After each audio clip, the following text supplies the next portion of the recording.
planet kita ini sudah tidak lagi seimbang, bumi makin panas. Lalu kita bersikapnya bagaimana?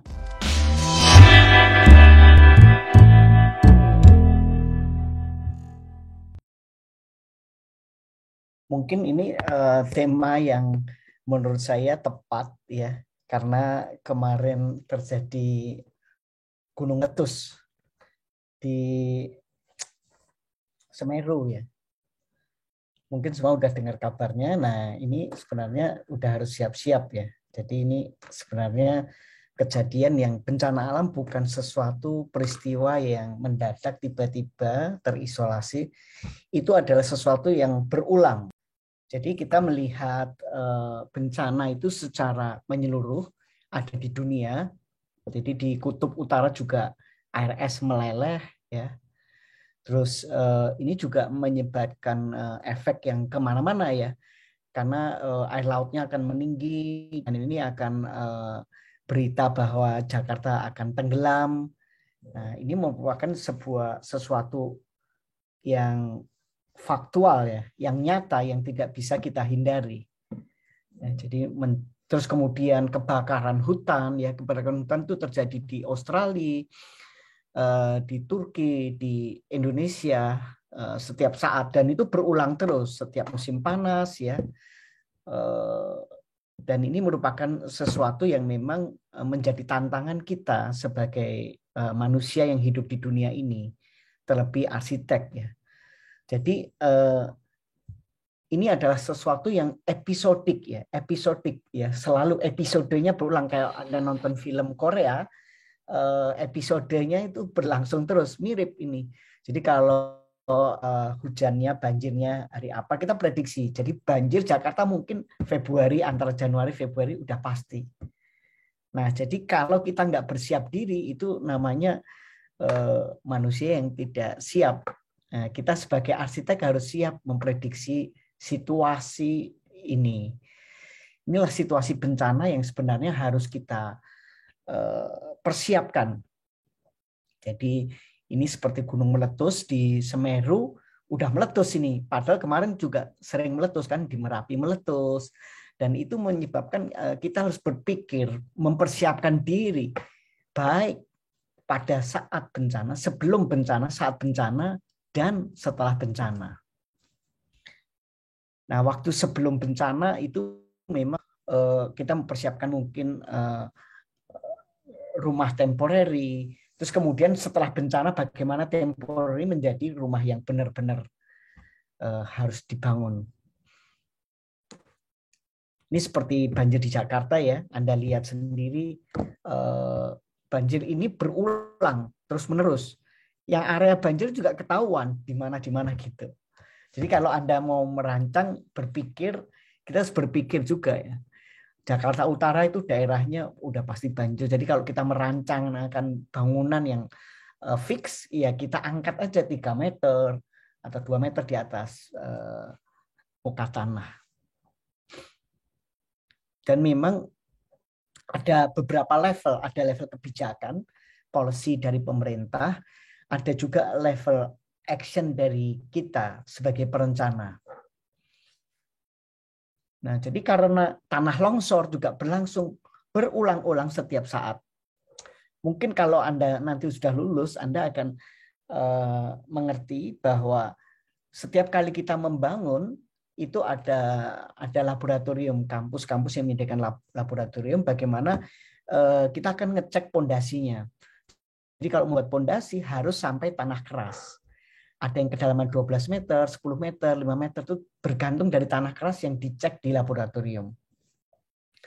Kalau pondasinya tidak sampai ke tanah keras, kalau terjadi longsor, itu bangunannya ikut longsor.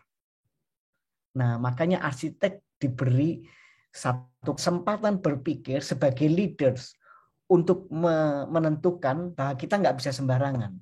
Jadi bikin pondasi hanya setengah meter, udah pasti banjir, keangkut semua. Tetap yang disalahkan tidak hanya engineer, arsitek juga disalahkan. Jadi kita harus berhati-hati. Terlebih lagi sekarang kalau kita melihat peraturan di pemerintah, level untuk gempa buminya udah ditingkatkan. Sehingga kita punya proyek di Cikarang, itu bangunan pondasi udah selesai dikerjakan, semua peraturannya keluar. Peraturan keluar bahwa karena gempa bumi di Indonesia cukup buruk sehingga ditingkatkan. Karena ditingkatkan menyebabkan volume pondasinya harus dibesarkan. Dan itu berefek sekali ya. Satu proyek kita kampus Astra itu harus menyuntikkan struktur supaya pondasi makin kuat. Itu ada penambahan kira-kira 60 miliar rupiah. Dan itulah sesuatu yang memang harus diperhatikan. Belum lagi angin ya, angin tornado, banyak angin yang tetap diprediksikan, terutama di Amerika ya kita melihat bisa diprediksi bahwa angin itu akan datang bulan apa, kapan. Nah, kalau kita tidak persiapan, akhirnya terjadi sesuatu yang tidak kita inginkan. Jadi ada policy, ada kebijakan dari pemerintah, juga ada komitmen dari seluruh engineer, seluruh arsitek untuk bereaksi terhadap ini. Ini juga kita lihat ada climate change, ada katastrofe global warming ya, bahwa bumi makin panas. Lalu kita bersikapnya bagaimana? Ini sebetulnya kita hanya bisa mengurangi atau melakukan mitigasi. Misalnya dindingnya lebih tebal seperti yang kita buat di beberapa proyek di daerah pesisir, kita cenderung menggunakan dinding 30 cm dengan tanah liat, itu karena untuk mereduksi panas. Atau kalau kita membuat bangunan dengan tambahan tanaman, itu hanya bisa mencegah atau mengurangi. Tapi kita tidak bisa lawan bahwa dunia ini makin panas. Ya, jadi memang ada impact, ada primary impact dari air pollution, jadi ada increasing emission, ya. Semuanya ini menjadi satu.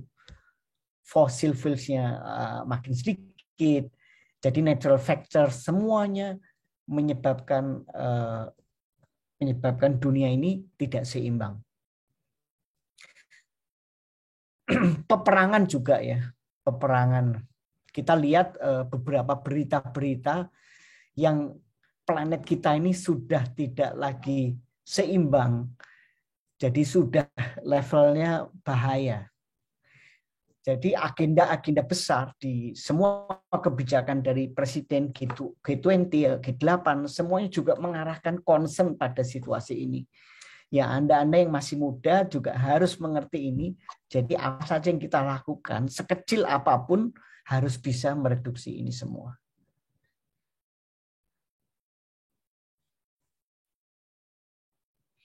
Jadi ini human fingerprints are all over our climate.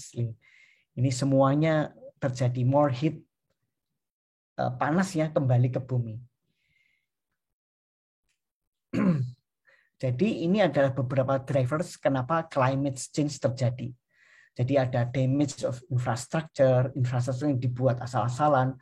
Anda lihat mungkin kalau waktu membuat jalan tol, gunung itu ditabrak, dipangkas, dilubangin asal cepat, tapi kemudian terjadi banjir, terjadi longsor, itu tapi karena kebijakan-kebijakan atau keputusan-keputusan yang strategis untuk kepentingan manusia kadang-kadang tidak seimbang kepentingan itu. Jadi ada climate change menyebabkan katastrofe.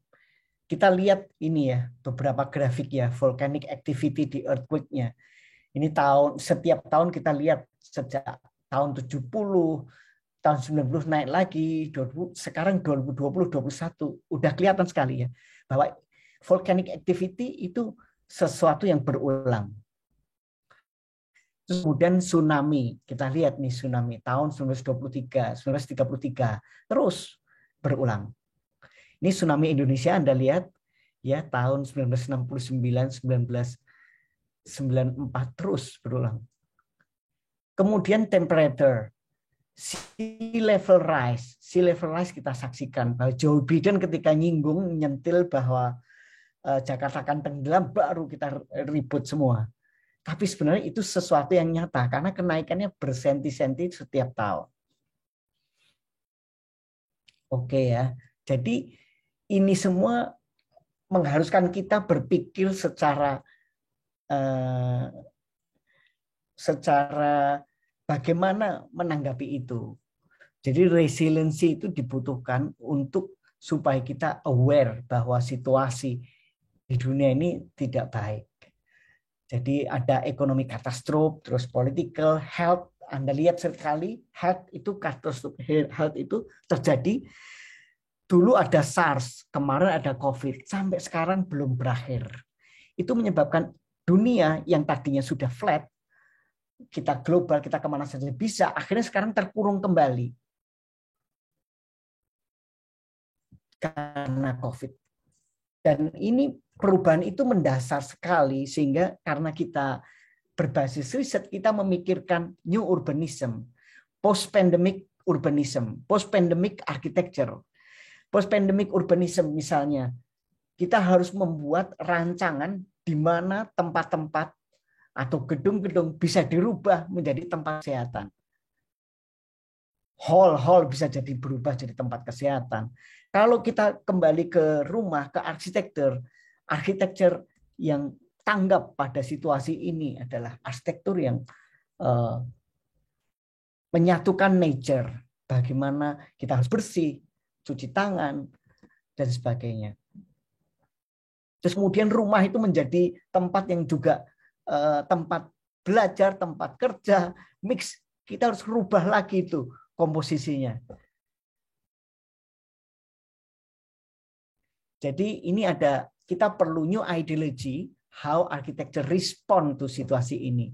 Kita ada visionary concept, ada solusi, ada revolusi material dan seterusnya. Kita membuat ini beberapa contoh saja yang sebenarnya hanya sebagai referensi. Ini public dry toilet di Atambua. Nah, ini sebenarnya sebutannya bisa jadi sebagai temporary shelter ya. Jadi saya sempat ke Atambua, di sana air kurang ya. Ke toilet tuh jauh kurang sekali. Ini kita bekerja sama dengan perusahaan manufacturers laminated wood ya, seperti Multiplex gitu.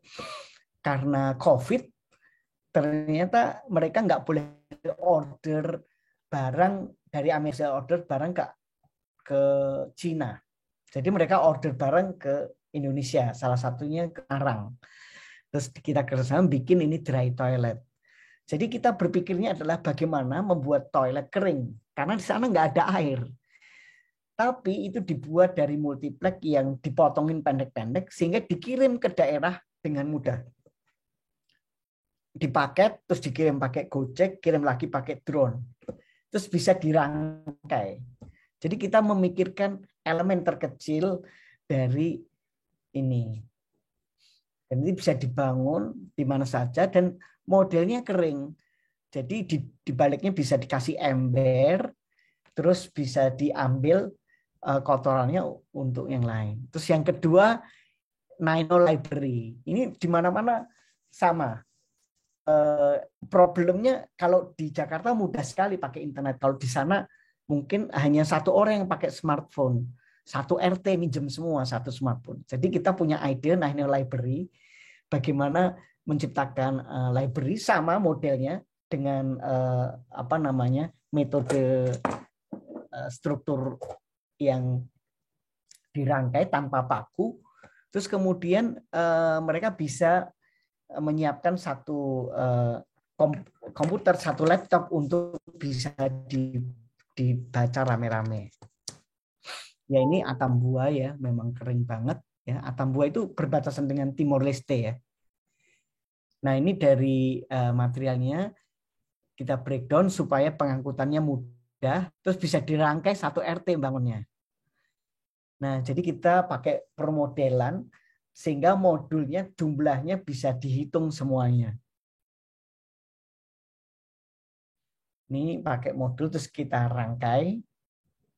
Ini bisa dikasih tanaman, tapi sebetulnya nanti bisa ditambah juga dengan tenda.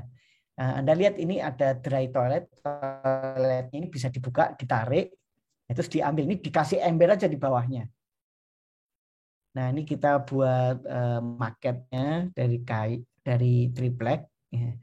Ini sebetulnya bisa dipakai lemari, juga bisa untuk nonton. Kalau nonton bola, ini yang sana toilet, yang sini untuk nonton bola.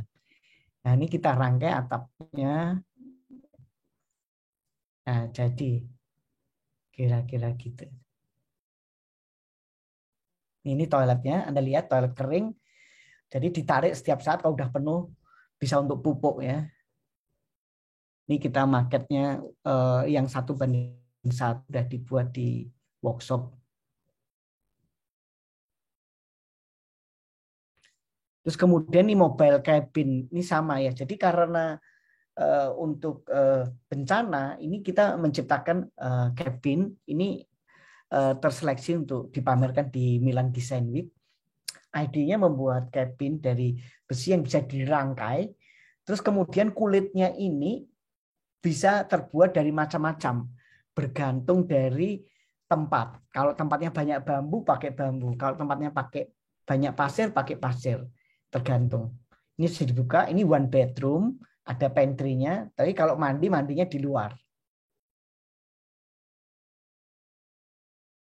Pokoknya keren banget, Anda boleh nginep sini. Jadi kalau Anda kena COVID bisa di sini tinggal sendirian di tengah hutan supaya nggak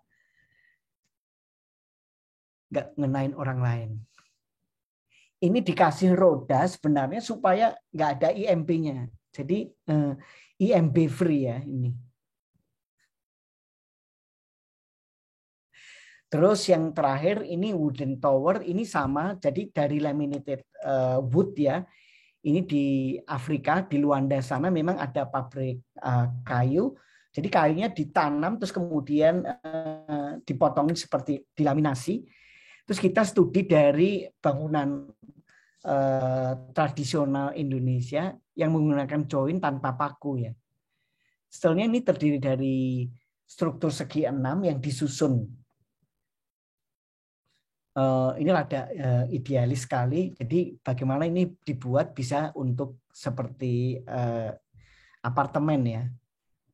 Nah ini join-joinnya tanpa paku ya detailnya. Segi 6. Terus di bawahnya bisa sebagai pondasinya itu bisa jadi toko. Nah ini jadinya. Jadi kerangkanya ini segi 6.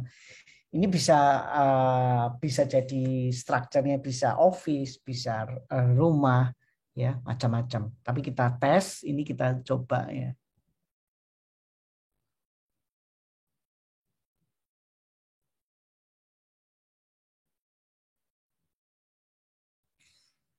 Oh ini yang terakhir, ini Museum of Climate Change. Jadi ada kompetisi museum climate change. Terus kita berpikir bahwa bagaimana masa depan museum itu kalau kita membangun museum lagi itu berarti akan menyebabkan tidak sehat lagi. Sehingga kita berpikir kemudian ada Rihan Power Station di India. Jadi ini selnya public energi listrik yang mati. Kalau udah mati kita convert jadi museum. Nah, jadi kita install di dalamnya, kita membuat imajinasi perubahan climate di dalam. Jadi orang bisa masuk ke dalam dan merasakan beberapa perubahan climate change, ya. Tapi tanpa merubah struktur yang sudah ada. Jadi ada greenhouse gas emission-nya, terus transportasi segala macam, terus bisa jalan kita masuk, kita hijaukan di dalamnya. Jadi terdiri dari bangunan yang memang sudah ada. Terus kita membuat beberapa volume ruang yang orang bisa ke sana secara digital, bisa merasakan museum ini. Tapi kalau ke sana itu ada jalur-jalurnya ya, bisa ke bawah. Terus kita pakai handphone, kita bisa ngecek, bisa journey-nya kita bisa tentukan. Terus kita bisa merasakan masuk ke dalam dan seterusnya. Oke, terima kasih. Mungkin itu aja dari saya. Semoga bisa dipakai untuk diskusi. Terima kasih.